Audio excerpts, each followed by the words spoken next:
On August 6, 1945, the post office in Hiroshima never finished its morning deliveries. Mail bags were stacked neatly on wooden carts, filled with letters that would never reach their homes, letters from sons on the front, from daughters in factory dormitories, or from mothers writing that they were still waiting. At 8:15, the sky flashed white. By 8:16, every letter in the building had turned to ash. The people were gone. The paper was gone. But the words survived. Across Japan, from Tokyo's burned districts to Nagasaki's hills, countless letters were lost to fire. Paper curled, ink vanished, handwriting dissolved into dust. And yet, somehow, the memories of those words, the things written, whispered, promised, lived on. Decades later, survivors could still recall them line by line. A mother remembered the way her son signed his letter. "Please wait for me. I'll bring you something from China." A wife could recite her husband's last note before his ship sailed. "Even if this paper burns, my thoughts will return to you." They never saw those letters again, but their memories became Japan's second archive, the one that fire could not erase. Historians can't catalogue those memories in boxes. They exist in hearts, in stories told after tea, in ceremonies held quietly each summer when families recite the words they remember from burned pages. Each spoken letter is a small rebellion against oblivion, proof that paper may die, but love, duty, and longing endure. This is the story of the words that lived, of soldiers and mothers, of children and wives, and of how Japan, even through its ruins, chose to remember through voice when paper was gone. Because when the bombs took everything, the people held on to the only thing they still owned: their words. If you've ever kept a letter or a note that meant more than paper, pause for a moment and imagine it lost in fire. Would the please words still live in your memory? Tell us below, what's one message you'd never forget? The night before the Tokyo firebombing, mail carriers still did their rounds. In narrow lanes, between wooden houses and rice paper doors, they slid envelopes through mail slots, love letters, payment notices, postcards from soldiers who still believed they'd come home. No one knew it would be the last delivery they ever made. By March 9, 1945, more than 300 B-29 bombers were already on their way from the Mariana Islands. Their target, the heart of Tokyo. At 2 in the morning, the first incendiary clusters fell. They weren't designed to explode, they were designed to burn. And inside Japan's largest postal exchange, where thousands of letters waited for morning sorting, everything flammable caught fire at once. Stacks of envelopes curled like autumn leaves. Paper ignited before the flames even touched it, turning words into smoke before anyone could read them.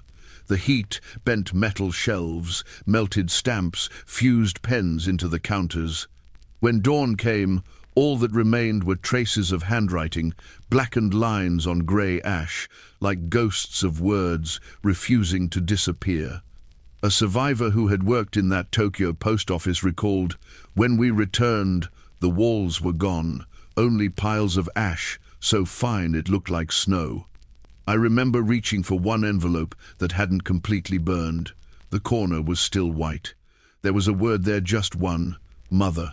Across the country, it was the same story. Post offices in Osaka, Kobe, and Yokohama were hit again and again. Families never learned what their sons had written from the front. Letters mailed from Hiroshima on August 5th vanished in the blast the next morning. One woman later said, "I didn't just lose my husband that day, I lost his words. I had been waiting for his letter. Now I must remember what it might have said."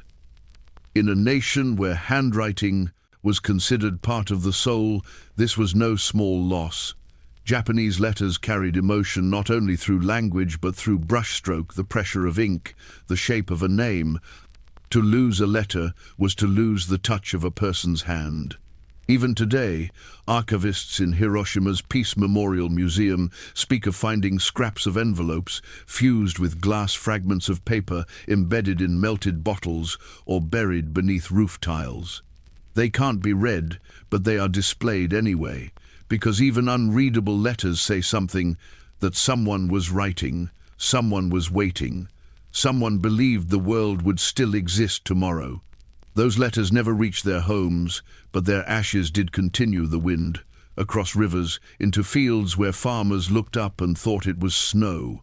That night, Japan didn't just lose paper, it lost conversations, goodbyes, promises, and yet, those who survived found ways to preserve the words without the paper, because memory became the new mail delivered not by hand, but by heart. When the fire took the letters, memory took their place. Across Japan, those who survived the bombings began to repeat the words they remembered, fragments of sentences, half-finished thoughts, closing lines that had burned away. And in that repetition, a new kind of archive was born, one built not from paper, but from people. In a shelter outside Hiroshima, an elderly woman sat on the floor, clutching a piece of charred paper. The ink was gone, but she knew every word that had once been written there. Her son had sent it from Manchuria 3 weeks earlier. He wrote about the cold, the strange taste of foreign rice, the sound of wind over frozen ground. The letter had arrived just before the bomb. She had read it twice that morning. By evening, it was gone, burned in the firestorm that consumed her house. But she kept reciting it, word for word, to anyone who would listen. He said, "Mother, when the war ends, I want to plant persimmon trees again. Don't worry, I'll bring seeds home." Decades later, when she was old and nearly blind, her granddaughter recorded her voice saying those same words. That recording now plays in Hiroshima's memorial archive. The letter itself never survived, but its memory still speaks. All across Japan, families began similar rituals. A father would repeat the last message from his son before bedtime. A widow whispered her husband's final letter into the ears of their children. In schools rebuilt on the ashes of bombed neighborhoods, teachers encouraged students to bring remembered letters from their elders, what they could recall, even just a line. These recollections became precious heirlooms. Some were written down years later, in notebooks filled by grandchildren trying to catch the echo before it faded. Others remained oral, retold at gatherings, funerals, and anniversaries of the war's end. A historian in Nagasaki once said, "For Japan, the spoken word became the last refuge of memory. When the fire took the paper, the people became the pages." One family in Yokohama still performs a quiet ceremony each August. They gather around the family altar and repeat aloud the final letter of their great-grandfather, who was killed in an air raid. The paper burned in 1945, but every generation has learned it by heart. It begins, "To my dear wife, if you receive this, I want you to know my greatest happiness was eating your rice balls before I left." And it ends with a line that always makes them cry. "Even if this letter never reaches you, my words already have. It's a strange kind of immortality, letters that no longer exist, living on in memory stronger than any archive. But those memories came at a cost. Every time someone recited a letter, they relived its pain. Every time a widow spoke her husband's words, she lost him again. Still, they spoke because forgetting felt like a greater death. And so, Japan became a nation of quiet archivists, carrying words in their hearts when the world no longer had room for paper. They wrote them in mud, in candlelight, in the brief calm between air raids, on scraps of paper, on the backs of ration cards, on cigarette boxes, anywhere ink could find a home. Letters from the front. Letters never meant to be seen by history, only by the people who made life worth surviving. From Saipan to Myanmar, from the jungles of New Guinea to the snowfields of northeast China, Japanese soldiers handwrote thousands every day. Their letters were tender, awkward, human. They wrote not of victory, but of unimportant things. The rain has stopped. We caught a frog today. Tell our son I found a cherry tree near the camp. Those words carried hope until they didn't. By late 1944, the tide of war had turned. Supplies vanished, mail routes collapsed, and most letters never left the islands where they were written. Some soldiers hid them in their packs, hoping a comrade might deliver them if they fell. Others handed them to field clerks who buried them under rocks, believing someone would find them when peace returned. Many of those letters were burned by the men themselves to protect families from learning how hopeless things had become. But even when paper burned, the words often survived, carried back by those who lived long enough to tell them. A former soldier from Iwo Jima recalled the night his best friend wrote his final letter before going on a doomed charge. He wrote to his wife, just a few lines. He said, "I'm sorry for leaving you alone so soon. Raise our daughter to love the sound of the sea." He handed it to me to post. Then he ran toward the gunfire. The letter burned with our camp the next morning, but I remembered it. I told his wife after the war. She wrote it down in her notebook exactly as he said it. That's how his letter still lives. This wasn't rare. Thousands of widows learned their husbands' final words not through paper, but through the mouths of survivors. Whole communities became couriers of memory. In Okinawa, a teacher gathered orphaned children after the war and asked if they remembered any letters from their parents. One boy, barely 10, stood up and said, "Father said, 'I am sending this letter from the sound of waves.'" He didn't have the paper it had burned with their home, but he carried the sound of that line for the rest of his life. Even songs carried letters. Some soldiers, knowing they wouldn't survive, turned their words into poems or lyrics. They sang them quietly in their bunkers before dawn, hoping someone would remember. Years later, their comrades turned those verses into folk songs, sung at memorials across Japan. Each melody became a letter reborn, delivered not by hand, but by voice. Historians often describe Japan's wartime letters as the handwriting of emotion. But more powerful than the handwriting itself were the people who memorized them, who repeated them until memory became preservation, and preservation became devotion. Even now, in shrines across the country, families leave copies of these remembered letters beside incense and folded paper cranes. Each one bears the same quiet inscription at the bottom, "Copied from memory." And somewhere in those copied lines, the battlefield still breathes. Not through the sound of war, but through the echo of words, whispered across generations, letters that burned but never disappeared. When the war ended, Japan's ruins became its memory. Cities turned to ash, families scattered, and with them, so did the letters that once connected every corner of the country. But as the paper vanished, the voices did not.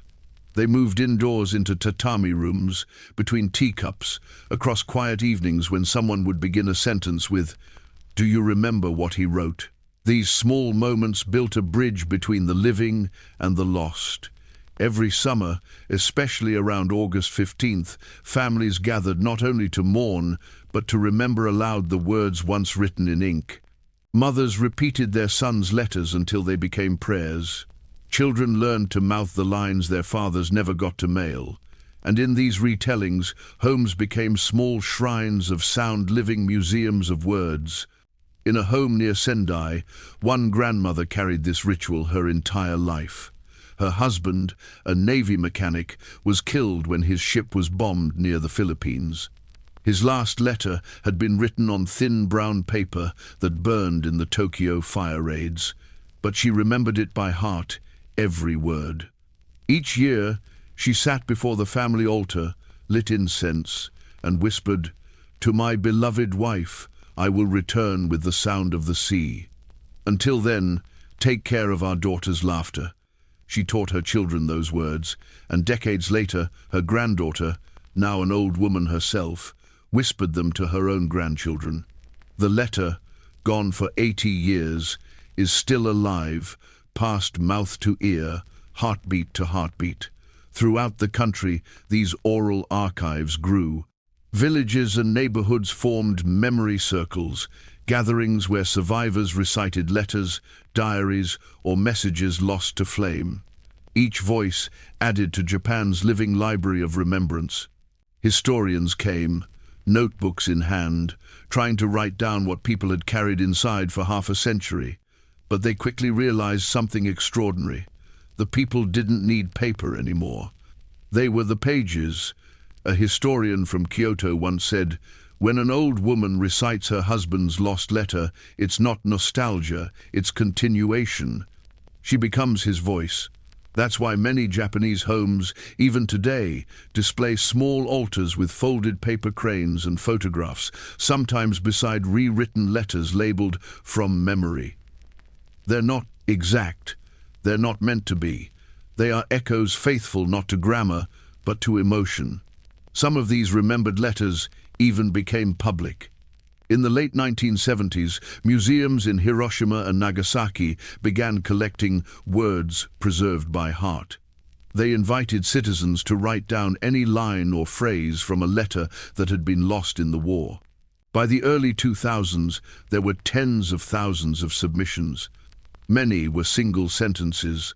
"I'll be home for the festival. Keep the lantern lit. Don't cry when you hear the sirens." Simple phrases, heavy with memory. When displayed together, these fragments filled entire walls, a mosaic of voices that had once been scattered in the wind. Walking past them, visitors often stop and whisper. The museum guides say it's the strangest thing. Even though the letters are gone, the rooms feel full of voices. Because in Japan, remembrance is not always about preservation. Sometimes it's about repetition, saying the words again until they become immortal. Every August, across the islands, candles float down rivers in remembrance ceremonies. Some of them carry notes written by children, new letters to those who left, and in that glowing stream, the old and the new meet. Letters, once burned, reborn in light. If this story of memory and letters moves you, share it. Help these voices travel again. Just as families once passed words from heart to heart, you can pass them onward with a single share or comment. Let these letters live again. Not every letter stayed lost. Some, against all odds, found their way home long after the hands that wrote them were gone. In the 1990s, workers digging on the island of Iwo Jima uncovered a rusted ammunition box buried beneath volcanic sand. Inside were 108 letters, each wrapped carefully in oilcloth, sealed against rain. They were addressed to families in Yokohama, Osaka, and Kyoto soldiers, last messages, never sent. Most of the envelopes were charred at the edges, the ink faded to brown dust. But when conservators carefully unfolded them, the words emerged faint, trembling, but still legible.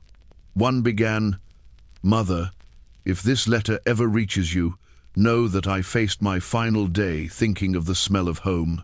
Another ended simply, "Tell Father the carp pond looks like the sea when it rains." The soldiers who wrote them were all dead, killed during the battle for Iwo Jima. But their voices, trapped for 60 years beneath the earth, rose again through those lines. The letters were returned to surviving families, many of whom were elderly by then. One woman, 78 years old, held her brother's letter in her hands and said through tears, "I already knew every word. He told me about the letter in a dream." There were others. In Hiroshima, demolition crews uncovered a safe buried under rubble while preparing to build a new shopping canter. Inside, carefully stored in a tin box, were 23 letters, some still sealed. They were messages from civilians who had evacuated before the bomb and had written to those who stayed behind.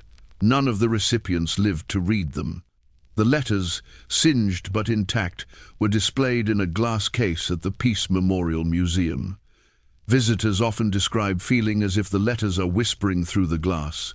One letter from a young girl to her aunt read, I dream you are still hanging laundry outside, humming as you do. I will visit after the air raid drills end. She never got the chance. The date at the top reads August 5th, 1945. The next morning, Hiroshima disappeared. In the years after the war, a few postmen continued to deliver what mail they could recover. They carried charred envelopes in small bundles, walking through bombed neighborhoods, calling out names to see if anyone remained to claim them. One of those men, Kazuo Ishii, later said, "We delivered letters to ghosts." But sometimes a voice would answer. Every rediscovered letter reminded Japan that the written word, even when broken or burned, still carries its own pulse. Museums began to collect them not just as artifacts, but as proof that emotion can outlast destruction. Some institutions made copies and sent them back to families, asking for recorded memories of how the writers were remembered. These recordings were archived beside the letters themselves, paper and voice reunited after half a century apart. One display in Nagasaki shows a burned letter beside a speaker that plays the writer's granddaughter reading it aloud. Visitors can stand between the two, paper on one side, voice on the other, and feel time itself blur. When asked why she agreed to record it, the granddaughter smiled softly and said, "Because letters only die when no one answers them." And so, each rediscovered note becomes a conversation between past and present, proof that even if a letter is buried, lost, or burned, its meaning can still find its way home.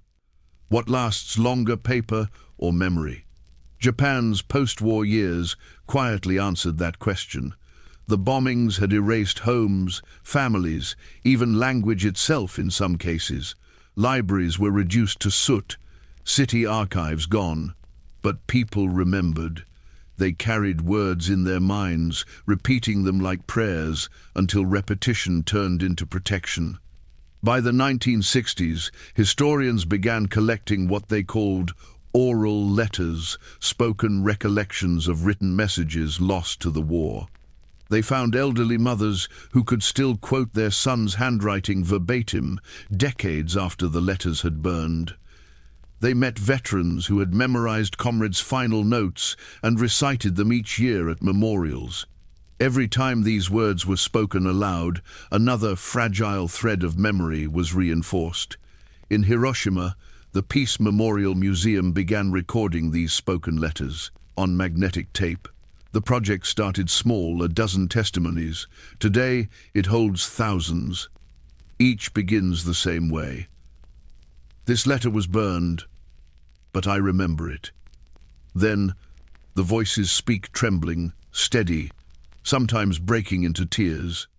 Together, they form a new kind of archive, not made of paper, but of breath. In Nagasaki, school children participate in memory relay programs.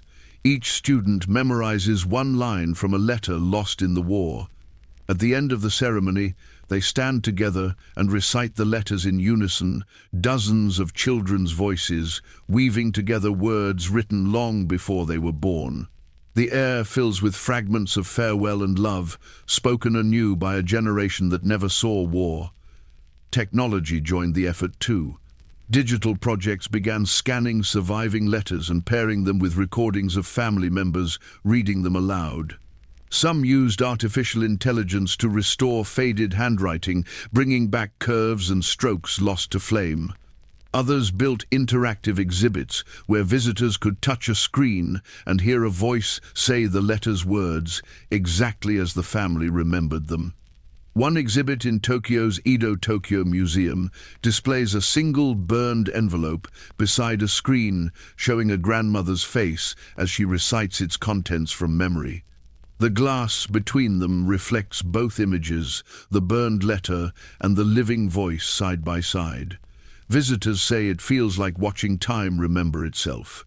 A curator there explained, "Paper dies quickly, memory takes longer, but voice can travel forever." And that's what happened across Japan. Voices replaced paper. Memory outlasted ink. Families that lost everything still passed on their words. One elderly man who lost both parents in the Tokyo firebombing once told an interviewer, "The only thing I have left of my mother is what she said to me before I ran from the fire. If we burn, remember me smiling. I never wrote it down. I don't need to. It's written here." He tapped his chest. That's the lesson history can't teach in books, that preservation doesn't always mean storage, sometimes it means storytelling. And in Japan, the stories became the safes that the bombs could never open. When Japan rebuilt, it built on memory. Beneath every new road, every school, every home, there were layers of ash, and beneath that, the memory of words once written, once spoken, once burned. Out of that silence, a new kind of education emerged. Teachers began bringing letters that no longer exist into classrooms, not the originals, but the remembered words, written down again by those who could still recall them. They told their students, "These aren't just letters. They are the last thoughts of people who believed tomorrow would come." In schools from Hiroshima to Hokkaido, children copied these letters in calligraphy exercises. They learned to form each brushstroke with care, not just as art, but as empathy. Many schools kept memorial walls where these copied letters were pinned beside the students' reflections. "She wrote this before the siren. He never sent this because the ship sank." In each classroom, history became personal, a letter from the past addressed to the present. As decades passed, Japan's peace movements found new strength through these remembered words. At annual memorials, the readings of lost letters became sacred rituals. Elders stood before crowds and recited the words of those long gone, fathers to sons, lovers to wives, children to parents. Sometimes the crowds wept, sometimes they stood in reverent silence, but always the same truth lingered. The war had ended, yet its letters were still being delivered. A peace advocate from Nagasaki once said, "We can rebuild houses, but not handwriting." That's why we tell their stories, because the only ink left is our voice. Even the government archives, decades later, began collecting transcribed versions of remembered letters alongside official military dispatches. It was the first time Japan had given equal weight to what was once unofficial memory, the voices of ordinary people. Because history, they realized, isn't written only by generals and diplomats. It's written by those who lost paper and spoke anyway. In small towns, you can still find memorial stones etched not with names, but with sentences, a line from a letter, a promise, a farewell. One stone in Shizuoka reads simply, "I will see you again when the persimmons ripen." No name, no date, just a fragment of someone's words that survived longer than the person who wrote them. Visitors leave flowers there. Some write their own notes and fold them beneath the stone, creating a quiet exchange between generations, the living, continuing, the correspondence the dead once began. There's a quiet lesson in that letters are not just communication, they're connection. And when connection burns, memory rebuilds it, word by word. As one survivor said in an interview, looking out over the rebuilt skyline of Tokyo, "Our letters burned, but our hearts remembered. The paper is gone. The words are still here. The war ended 80 years ago, but some things never fade, not because they're written, but because they're remembered." Across Japan, the letters that once turned to ash still speak, carried by generations who refuse to let silence win. Every August, the nation bows its head. Candles float down rivers, bells toll through the heat, and in homes large and small, voices whisper the same words, lines once written in ink, now spoken in love. Children who never saw war repeat the messages their grandparents once carried in their hearts. The letters are gone, but their meanings, their longing, hope, and humanity live louder than ever. In Hiroshima's Peace Museum, one wall bears a sentence that captures this legacy. "Paper burns, words do not." It stands above a display of half-burned envelopes and family photographs fused with glass. Every visitor who passes stops, reads, and falls silent, because even without names or full sentences, those fragments still speak. A museum curator once explained, "We preserve these not because they survived the fire, but because they remind us of what the fire could not destroy." And that's the true story of Japan after the war, not only destruction and loss, but survival through memory. Each recalled letter, each retold line, is an act of quiet defiance against forgetting. Today, when someone in Tokyo writes a postcard, or when a child in Hiroshima seals an envelope with a message of peace, it's more than just correspondence, it's continuity. A promise that no word, once spoken from the heart, is ever truly lost. Because history isn't made only of the events that survive, it's made of the people who remember what didn't. And if there's someone left to say them, the words of those who burned will keep speaking softly, clearly, forever. If these words moved you, if you believe that memory can outlive destruction, share this story. Subscribe to help us keep these voices alive and tell the world that even when paper burns, remembrance endures.